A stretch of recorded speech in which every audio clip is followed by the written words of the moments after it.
मेवाड़ के राणा रतन सिंह ने अपनी पत्नी रानी पद्मिनी का चेहरा दिल्ली के सुल्तान अलाउद्दीन खिलजी को पानी और कांच में दिखाया। लेकिन हिंदुस्तान का साइंस कहता है कांच का आविष्कार 1535 में हुआ और रानी ने जौहर 1303 में किया। तो 237 साल पहले अपने हिंदुस्तान में कांच और मिरर नहीं थे। और अलाउद्दीन खिलजी के साथ में पर्सनल राइटर आया था जिसका नाम था अमीर खुसरो, जिसने उस समय किताब लिखी थी तारीख अलाई। उसने लिखा था कि मेवाड़ की महिलाओं ने अपने सतीत्व धर्म के खातिर जौहर किया और राजपूत कभी भी कॉम्प्रोमाइज करना नहीं चाहते थे। चित्तौड़ के ऊपर युद्ध होने का सबसे बड़ा रीजन था व्यापार, क्योंकि हिंदुस्तान में कभी भी कोई भी मुस्लिम कम्युनिटी पहले नहीं था। ये सभी जो आते थे अफगानिस्तान तुर्किस्तान से आते थे और आते कहाँ थे तो समुद्र के पास में आते थे, क्योंकि प्लेन तो थे नहीं ना।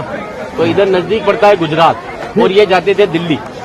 तो इधर पड़ता है दिल्ली, उनको क्रॉस करना पड़ता था ये मेवाड़। अच्छा, इधर गुजरात इधर दिल्ली बीच में राजस्थान, तो इसको क्रॉस करना पड़ता था ये मेवाड़। तो यहाँ के राजपूत उनसे टैक्स वसूलते थे। तो वो समय था 1299 का, जब अलाउद्दीन खिलजी पूरे हिंदुस्तान पर इस्लामी शासन चाहता था। गुजरात से जब दिल्ली की ओर रवाना हुआ तो यहाँ पर राणा रतन सिंह के पिता थे रावल समर सिंह। उन्होंने दिल्ली जाने से पहले उससे टैक्स लिया और टैक्स लेने के बाद में जब अलाउद्दीन दिल्ली पहुंचा तो मेवाड़ से नाराज कि मुझे दिल्ली में शासन करने के बाद में हर बार मुझे मेवाड़ को टैक्स देना पड़ेगा, इससे अच्छा है मैं मेवाड़ को जीतूं। तो दिल्ली से वो 1.5 लाख सेना को लेकर मेवाड़ की तरफ बढ़ा, लेकिन चित्तौड़ से दिल्ली का डिस्टेंस 600 किलोमीटर है। तो उसने पहला स्टॉपेज 1301 में रणथंभौर के किले पर डाला सवाई माधोपुर। वहां का राजा था हमीर देव चौहान, जिसको मित्र बनाया और उसी मित्र को रात को खाना खाते समय पीठ के पीछे छुरा घोंपकर मार दिया। उनकी पत्नी थी रंग देवी। हिंदू धर्म के अंदर रात में चिताएं नहीं जलती, तो वहां की महिलाओं ने पानी में कूदकर जल जौहर कर लिया, बच्चियों ने सभी ने। लेकिन सुबह यह हुआ कि डेड बॉडियां तैर कर ऊपर आई तो आक्रांताओं ने डेड बॉडियों को निकालकर महिलाओं की बॉडी में बच्चियों के साथ में रेप करके उनके बॉडी पार्ट्स को काटकर नग्न अवस्था में रणथंभौर के किले के बाहर लटका दिए, ताकि ये संदेश चित्तौड़ पहुंच जाए और चित्तौड़ की रानी पद्मिनी किले को छोड़कर दूर चली जाए। 1303 में जब अलाउद्दीन चित्तौड़ पहुंचा तो किले के ऊपर आने के लिए उसको 7 गेट क्रॉस करना था, तो इम्पॉसिबल था। तो उसने 1.5 लाख सेना को किले के चारों तरफ फैलाया। 8 महीने के बाद में किले के ऊपर खाने की कमी आई तो रानी पद्मिनी के चाचा भतीजा गोरा और बादल ने राणा रतन सिंह से कहा कि हमारा राशन खत्म हो रहा है और जब ये भूखे और कमजोर सेना से हम युद्ध करवाएंगे तो ये युद्ध नहीं कर पाएंगे। रतन सिंह को बातचीत के लिए 7 गेट के नीचे भेजा तो अलाउद्दीन खिलजी ने उनकी गर्दन पर तलवार रखकर झुकने के लिए कहा, लेकिन मेवाड़ का राजपूत सर कटाने के लिए मंजूर होता है लेकिन सर झुकाने के लिए कभी मंजूर नहीं हुआ। राणा रतन सिंह को धोखे से बंदी बनाया और रानी पद्मिनी को संदेश भेजा कि आप हमारे अधीनता स्वीकार करो, हम दिल्ली चलेंगे।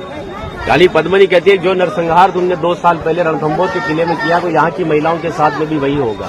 इस वजह से जहाँ मैं जाऊंगी वहाँ ये वीरांगनाएं चलेगी। 2 महीने का समय लिया। अलाउद्दीन खिलजी ने 700 डोलियां किले के ऊपर भेजी, लेकिन रानी पद्मिनी को पता था कि मेवाड़ में घूंघट सिस्टम है, तो हर एक सोल्जर को लेडीज पोशाक पहनाकर तलवार और भालों के साथ में उस पालकी में बिठा दिया और रानी पद्मिनी की पालकी में भतीजे बादल को रानी पद्मिनी की वेशभूषा पहनाई और 700 पालकियों एक कमांडर बनाया चाचा जी गोरा को।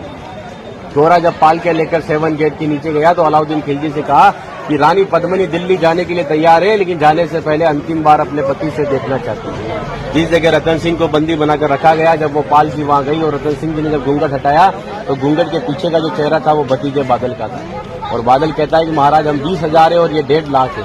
एक राजा अगर नहीं रहेगा हमारे साथ में तो हमारी सेना का मनोबल कमजोर रहेगा। इसी वजह से राणा रतन सिंह को पालकी में बिठाकर किले के ऊपर भेजा। जब रतन सिंह जी किले के ऊपर आए तो किले के ऊपर आने के बाद में उनकी जय जयकार में हर हर महादेव और जय भवानी के नारों से किला गूंजने लगा। अकबर कहता है कि 8 महीने से तो किले से बच्चे की रोने की आवाज नहीं आई, लेकिन 700 पालकियां जब किले के नीचे आए तो किले से जय जयकार हुआ है, मतलब हमारे साथ में धोखा हुआ है। हर एक राजपूत कटने के पक्ष में था लेकिन झुकने के पक्ष में नहीं था। 20,000 राजपूत युद्ध में गया और अलाउद्दीन खिलजी की 1,25,000 सेना को मार दिया। बचे हुए दुश्मन जब किले के ऊपर आए तो महिलाओं ने अपने सतीत्व धर्म के खातिर हिंदुस्तान का सबसे पहला और बड़ा जौहर 16,000 महिलाओं के साथ में जिंदा आग में जलकर किया। जहां पर भी रानी पद्मिनी के महल में कांच लगाए गए थे, वो कांच लगाए थे पंडित जवाहरलाल नेहरू ने, क्योंकि एक पद्मावत पिक्चर के एक राइटर मलिक मोहम्मद जायसी की किताब को प्रमोट करने के लिए जवाहरलाल नेहरू जी ने उस किताब को आगे बढ़वा दिया। ये रानी को आईने में दिखाया, लेकिन हिंदुस्तान के इतिहास में कभी मेवाड़ गुलाम भी नहीं बना तो आईने में किसको दिखाया।